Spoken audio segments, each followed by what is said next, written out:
Qu'est-ce qui s'est passé ensuite? Elle a, on a, comment vous dire, imam? Alex,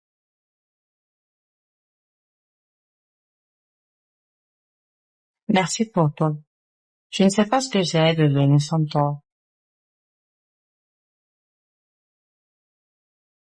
Tu m'as bien ami, d'accord? Et dors bien. Fais comme si tu étais à la maison. Je vais chez Sharon. D'accord, pas de souci. Ouais.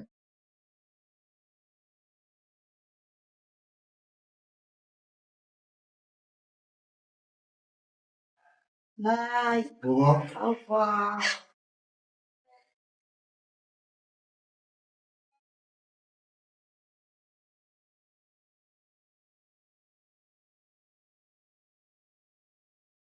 C'est qui? C'est qui? Alex, Ah, tu as oublié quelque chose? je crois que j'ai oublié quelque chose. Ah bon? Qu'est-ce que tu as oublié? Je t'ai oublié quoi?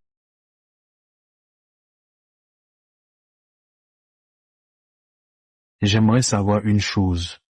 Vous l'avez fait combien de fois? Imam, une seule fois. Et je vous le jure par Allah que c'est la vérité. Ruth, Oui.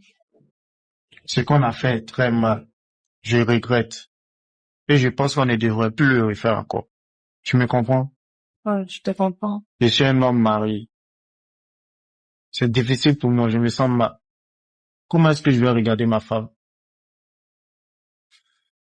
On ne doit plus faire ça. S'il te plaît. Je suis désolée. Je sais que c'est moi qui t'ai fait rentrer dans l'infidélité. Je suis sincèrement désolée. Je me sens assez mal comme ça. Et je te promets que ça ne se reproduira plus jamais. Ah, je suis désolée. Ok? J'ai compris.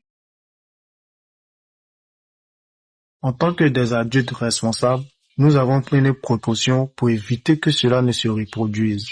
Nous avons donc évité l'isolement. On se voyait pour la plupart du temps que dans les lieux publics. Cela a duré 2 mois. Puis... Attends, tu es sérieuse? Tu es vraiment enceinte? Je suis pas en train de te mentir. Depuis que toi et moi on l'a fait, je l'ai fait avec personne d'autre. Je suis sérieuse. Je sais. Mais comment on va faire pour la suite? Il y a une chose dont je t'en ai pas parlé.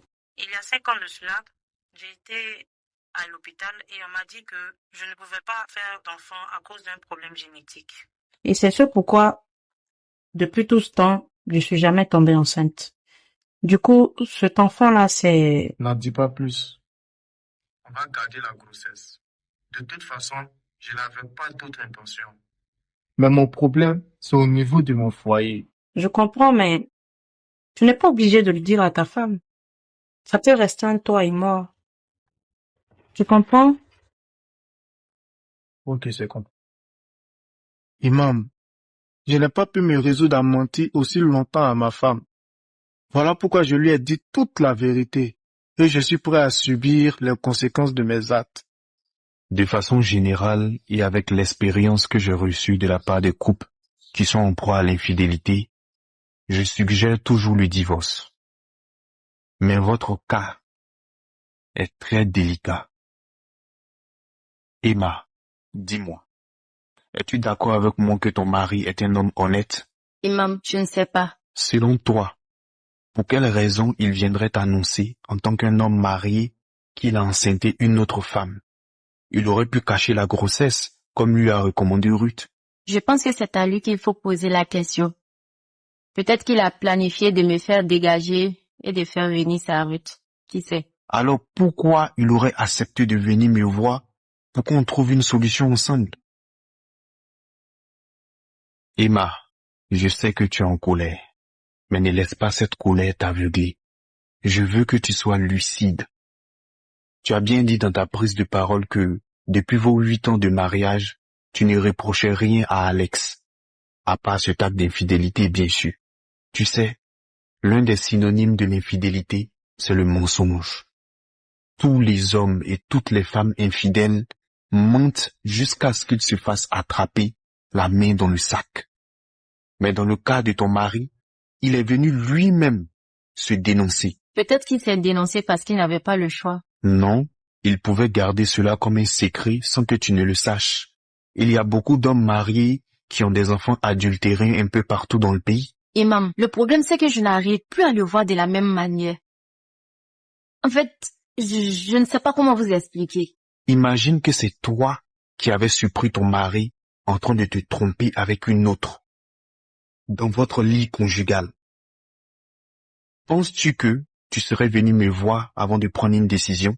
Non. Ah, tu vois, dans ce cas précis, tu aurais pris une décision sur le coup. Mais comme le coupable est venu lui-même avouer son crime, alors tu es déboussolé. Et c'est normal. Imam, j'ai l'impression que vous prenez sa défense. Non, pas du tout. Ce qu'il a fait est grave et il en est conscient. Ce que je veux mettre en lumière ici, c'est le courage, ou dirais-je même la foi qu'il a eue de venir avouer à sa femme qu'il a enceinté une autre femme, tout en sachant les conséquences d'un tel acte. Imam, si les rôles étaient inversés, si c'était moi qui étais tombée enceinte d'un autre homme, mon mari ne serait pas venu vous voir. Il m'aurait répudié immédiatement. Si les rôles étaient inversés, que tu étais tombé enceinte d'un autre homme, ensuite venir me l'avouer,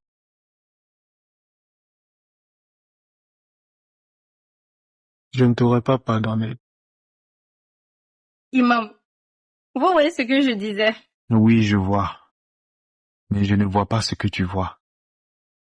Moi, je vois un homme dont la sincérité risque de le perdre. Imam, s'il était vraiment sincère, il m'aurait dit qu'il a rencontré sa meilleure amie de l'université et qu'elle a tel problème et ensemble on aurait trouvé une solution. Mais au lieu de cela, il a préféré jouer les super-héros solitaires. Emma, la décision finale t'appartient. Mais avant de la prendre, j'aimerais te donner le conseil suivant. Fais la prière de la consultation pendant 1 mois. En gros, tu demandes à Dieu s'il y a ton bonheur dans le fait de continuer ce mariage, qu'il te montre des signes compréhensibles pour toi. Dans le cas contraire, qu'il te montre aussi des signes. D'accord, Imam. Je vais essayer ça. Merci beaucoup. Merci, Imam, de nous avoir écoutés. Je vous en prie.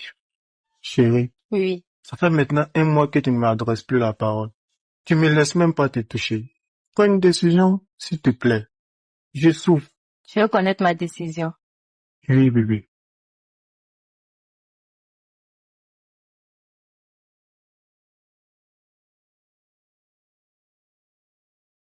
Jean, tu veux que je te laisse, tu vas te retourner pour aller faire tes bêtises avec ta russe là. J'ai